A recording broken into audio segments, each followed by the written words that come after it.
Now that means that we're going on 5 months out of the year, and it is not we who decide how the fruits of our labor will be used. It's someone else that decides. And keep in mind, a working definition of slavery is that you work all year and it is someone else that decides how the fruits of your labor will be used. Now, in the economic sphere, the founders thought that relatively free markets, or what some people call capitalism, was the most effective social organization for the promotion of individual freedom. Indeed, capitalism is defined as a system wherein individuals are free to pursue their own interests so long as they do not violate the property rights of others. There is voluntary exchange. There are private property rights held in goods and services.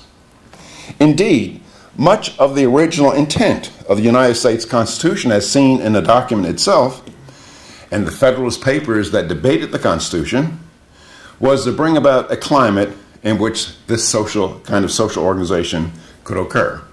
That is, a climate where there's limited government. Indeed, if you read Federalist Paper 45, that was written by Madison, in the Federalist Papers, for those of you who don't remember, they were written by Hamilton, John Jay, and James Madison to try to convince the people to call for the ratification of the United States Constitution.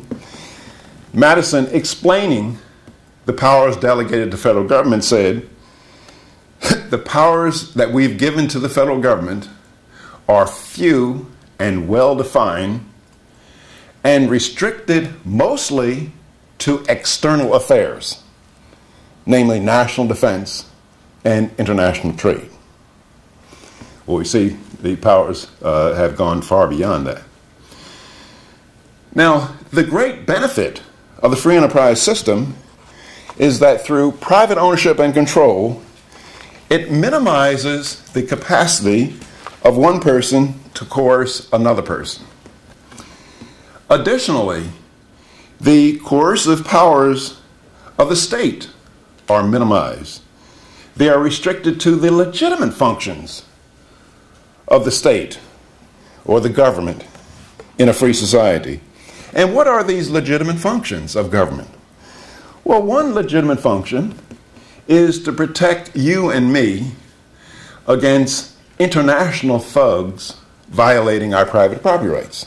So that says that one legitimate function of government, of federal government, is to provide for national defense. Another legitimate function of government, at some level, is to protect you and me from domestic thugs violating our private property rights. And when I say, by the way, folks, when I say private property rights, I'm not just talking about cars, housing. I'm talking about me. I am my property, private property. I belong to Walter Williams. You belong to you.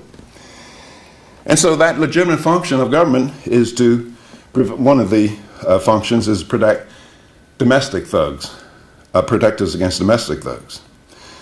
Other legitimate functions are the adjudication of dispute, the provision of certain public goods as an economist would define them, and enforcing constitutional order.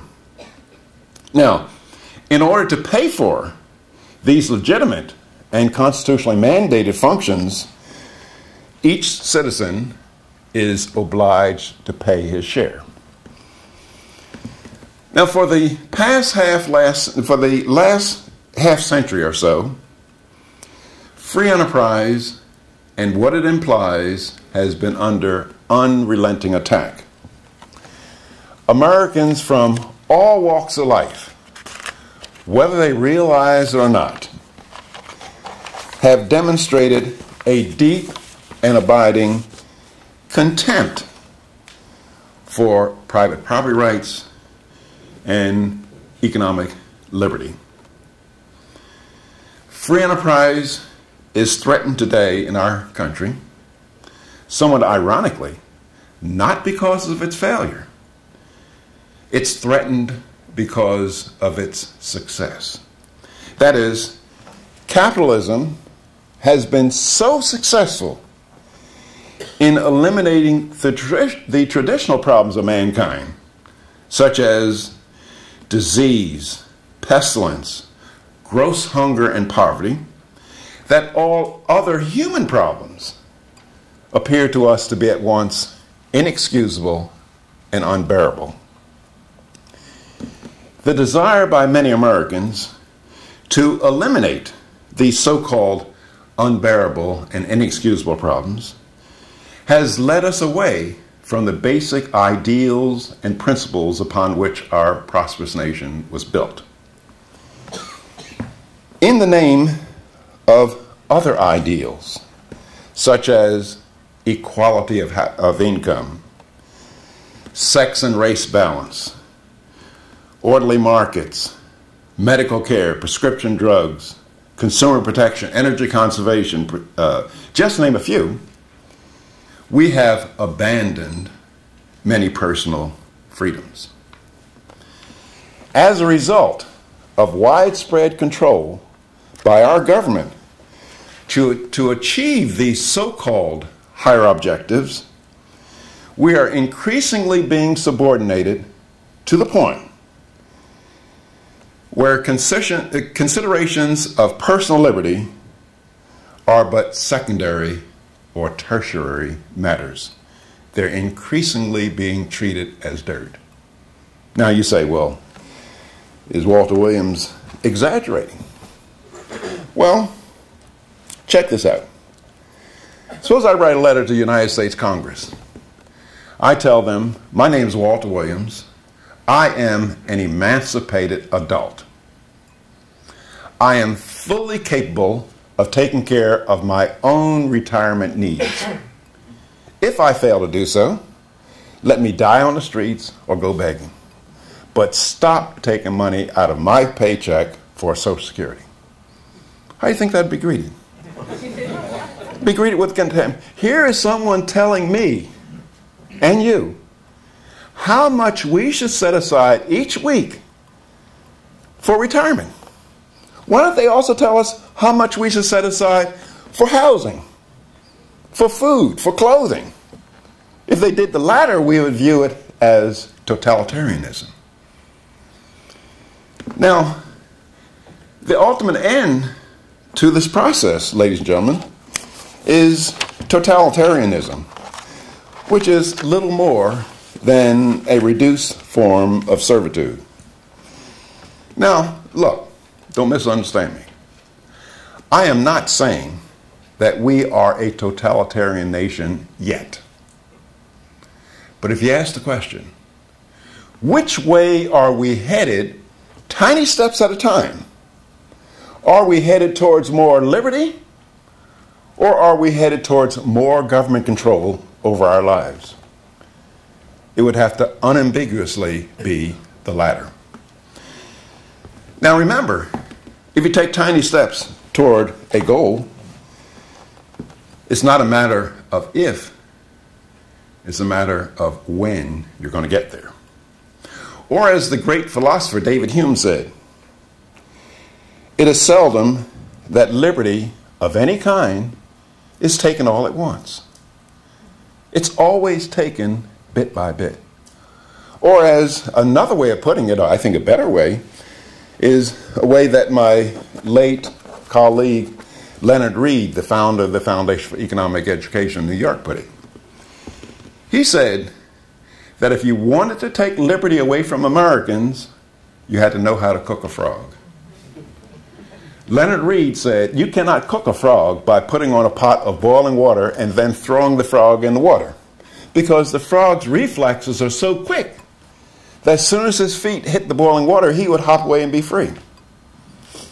Leonard Read said that the way to cook a frog is to put on a pot of cold water, put the frog in the water, and heat it up bit by bit. And by the time the frog realized he was being cooked, it was too late. That's the same thing with Americans. If anybody came over here talking about taking away all of our liberties all at once, we would righteously rebel. But they can talk about taking away our liberties bit by bit, as they are doing.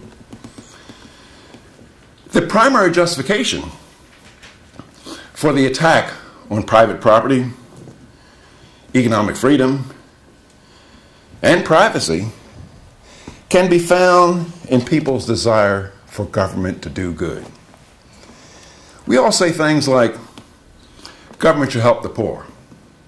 Government should help the disadvantaged. Government should help the elderly. Government should help failing businesses. Government should help college students and other deserving segments of our society. Well, it's nice to say that, but we have to recognize that government has no resources of its very own. Now, what I mean by that, those programs coming out of Washington or out of our state capital, Harrisburg, they don't represent congressmen and senators and legislators reaching in their own pockets, sending out their own money. Moreover, there's no Santa Claus or tooth fairy that gives the people the money, that sends out the money. Now, when you recognize that government has no resources of its very own, that forces you to recognize that the only way the government can give one American citizen $1 is to first, through intimidation, threats, and coercion, confiscate that dollar from some other American. Now, if you think I'm being too loose with the terminology intimidation, threats, and coercion, you have April 15th next year, check me out on this. You can tell the agents of Congress that I will pay for the constitutionally mandated functions of the federal government that are listed in Article 1, Section 8 of the United States Constitution, but you not take my money to send to farmers, poor people, poor countries. You'll see all the intimidation, threats, and coercion that you want to see. Now, we Americans support government doing things that if a private individual did the identical thing, we would roundly condemn him as an ordinary, despicable thief. Let me give you an example of this. I could see a lady sleeping on a grate in the dead of winter in downtown Philadelphia. I could walk up to Mr. Gazzardi with a gun in my hand. I say, Mr. Gazzardi, give me $200. Then, having gotten his $200, I go downtown and buy the lady some housing that she needs. She needs some food, maybe some medical attention. Would you find me guilty of a crime? I'd be guilty of theft, regardless of what I did with the money.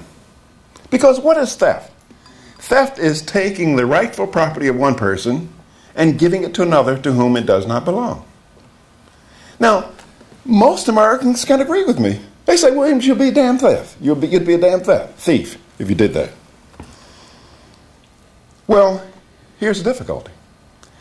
Is there any conceptual distinction between that act, where I walked up to Mr. Gazzardi with a gun, and when the agents of the United States Congress tell me, Williams, you know that $200 you made last week, that you plan to buy a nice bottle of Lafite Rothschild Bordeaux wine with it?